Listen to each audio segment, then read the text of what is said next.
John, thank you for being here on the Oh, LeaderPass podcast, man. It's been a pleasure getting to know you over the last yeah, couple of years. this is great. Thank you for having me. Oh I yeah, mean, yeah, you have quite a opportunity of speakers to have yeah, on. yeah. No, but once I saw you, I was like, oh, John's here. We got to take at least a few minutes and talk. Yeah. And so, what I'm going to encourage people to do as they're watching this is look up your name and go find the plethora of amazing things you do. Lots of content. Lots of cool content, lots of fun content. People probably, in a lot of ways, don't know it's you that's doing some of these things because you are a professional impressionist, a comedian, impersonator. Yeah. I mean, but they've seen you, but they may not know it because now I say I'm taking off the mask and you're getting the authentic John. So I love that. I'm excited about that for you too. Me too. It's been really great and kind of restarting, to not have the benefit of hiding behind a mask and being somebody else where I have to be myself and talk about the things that I want to talk about. Yeah, I love that. And let's talk about like how you began. I mean, years ago when you were a child, you had to overcome some things to really figure find your voice, so to speak. But tell us about that. Well, I was came out of the womb as a ham, top hat and everything. But I loved Impressionist. Ed Sullivan, when I was a kid, I watched John Biner and all these amazing people. And I was amazed that John Biner could do Ed Sullivan. And Ed Sullivan was standing right there. And I started manipulating my voice and doing impressions. And I had this speech impediment, but when I did the impressions, it wasn't there. Really? So yeah, okay. So it was kind of there was a little bit of a neurological thing. And I would go out in front of my neighbors because I lived in a row home in Philadelphia, and I would do John Biner's act, and they loved it. And I got a lot of affirmation from that. When I got into first grade, they diagnosed me, and then I did 8 years of speech therapy. Wow. 2 times a week. Wow. Okay. And it was, as a kid, you don't like being pulled out of class, being special, not the special you wanted really in life. But those incredible speech therapists, those incredible speech pathologists fixed my speech. And I went on to overcome the speech impediments. And from that became a better impressionist, a better speaker, just day to day, not a speaker like here, but I kind of reverse engineered everything they taught me about throat placement, nasal placement, tongue placement, even jaw placement for vocal production, how to speak correctly. And now on the, years of having a very amazing career, I look back and I've been on all these TV shows and interviews and movies. I got to do those parody movies like Date Night and, all those kind of things. And now I'm being myself and I'm thinking, I really want to talk to people about their voice. And how I learned when I started doing my research that we only use 38% of our vocal capacity. 38%. Wow. Okay. You have a Ferrari in your throat and you're driving it like a Ford Focus. Wow. And so many people who are speakers were here, at an event where they're speakers. No one thinks about their voice. Yeah. So my goal now, my evangelism, my church is to get people to listen to their own voice. You can change your voice. You can make your speech better, not just your words, but how you say it and where it's coming from inside of you. I love that. And I'm thinking about how many people, even on the business side for a second, like corporations, companies, executives who are having to present not even to just super large audiences, but to their team. Yeah. And you're doing a pitch meeting, whatever it is. Exactly. And the thing, what I try to really drill down on is the fact that, we're sitting here today. I'm in my sports coat. I picked this shirt. I picked this pants. The women that are here pick the dresses and the hairstyles, and I picked my frames. And people go into a sales meeting, into a pitch, into a speech, but they never give any thought to their voice. They're literally going in with their arm tied behind their back. If you took as much time as you spend on picking your clothes as listening to your voice, recording your voice and listening back and making those changes, those things that bother you. I walk into a room, I'll have 500 people and I'll say, who here has heard their voice recorded? Of course, nowadays, everyone, yes. Yeah. And I say, who here hates their voice? And everyone puts their hand up. I was going to say everybody has everybody. to. Yeah. They hate their voice because they don't listen to their voice. They'll hear their voice on a recording on their iPhone. I'm telling them to listen to it every day. Listen to your voice every single day. Do you want your voice to be deeper? You can make that happen. If your voice is too constricted, because a lot of people talk, I always talk about all the people that we hear, and Bill Clinton comes to mind. I won't do the impression, but here's a guy who emptied his lungs and would constrict his voice until he ran out of air. And people are doing these things. They have these vocal tics that they don't even know about. Yeah.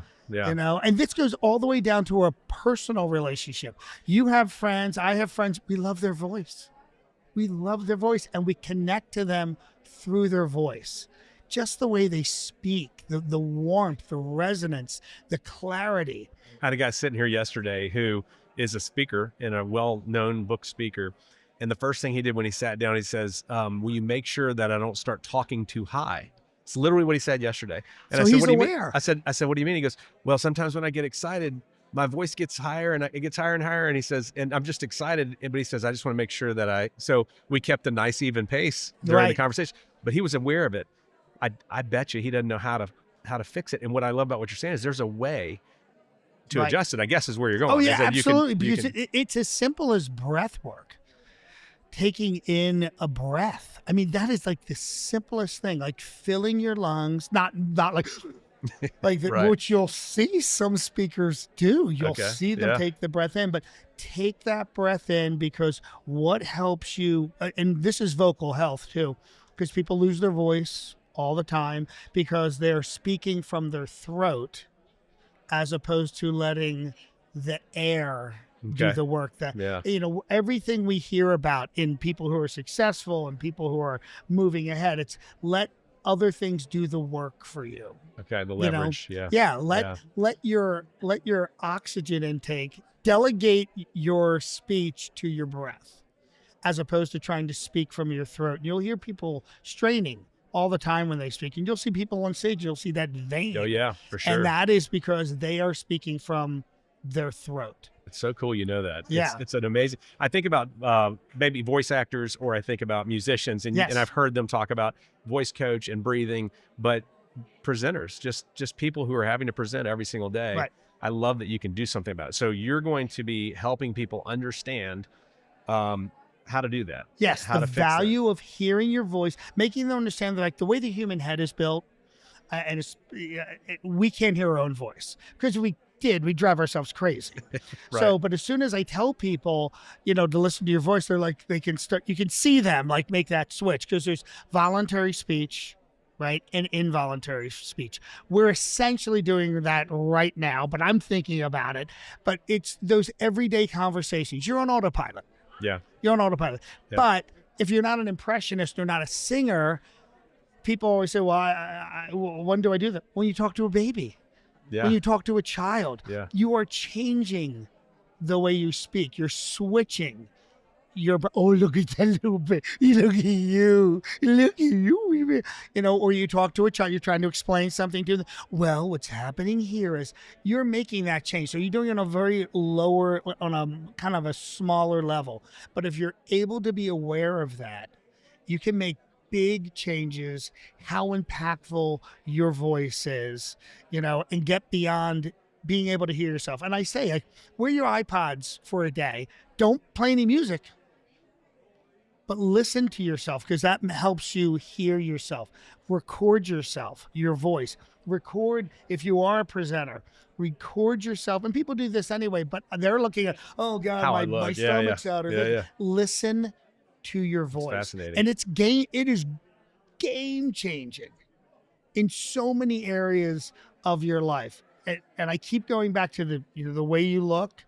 Think about the amount of time you put in on that on a daily basis. If you did the same thing for your voice. Yeah. Or what you're going to say. You spend time on what you're going to say. Yeah. But what you're talking about is how you're going to deliver that. Yeah. How you're going to deliver that. And that goes to the next thing, like being stylistic. What is your style? What is your style? Some people are more intense than other people. Is that working? If you're not making the sales you want to, hit those numbers, it might be your voice. If you're not where you want to be in your career and you're doing everything else right, It might be your voice. I love it. I love it. Well, how, let's talk about how people are hearing this for the first time going, man, this guy's awesome. I want to learn more. Where do you direct them to connect with you? Like, would they just go to a site or Come LinkedIn? to the Johnny D Show. I'm still a ham. It had to be show. TheJohnnyDShow.com. Yeah. You can go there. You can see where I work as an MC and host, as our good friend Jeff Svillico does, and for sure. who has become a speaker. But then my speaking page is there. And then you can see where I do the impressions and comedy, which shows you how I've manipulated and changed my voice to make myself sound like the celebrities that I impersonate and do impressions. No, I love it. And I think everybody should do that regardless, because watching you do that, you're actually manipulating that, but telling me that I could do the same thing, or that the average person can learn these things. Super cool. Take someone like Morgan Freeman.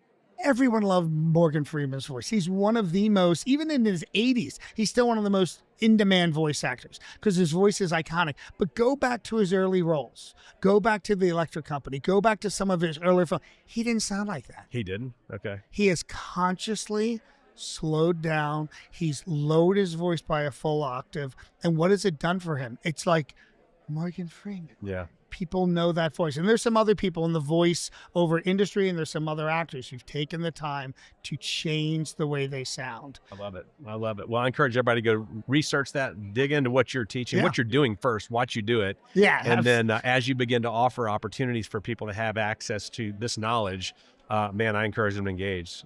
The Johnny D Show. Yep. TheJohnnyDShow.com. Awesome, man. Yeah. Well, thanks for being here. Thanks for taking a few minutes to come this stop was by great. and teach and talk, and love what you're doing, and love knowing you. Thank you so much, man. Appreciate you Thank being you. here.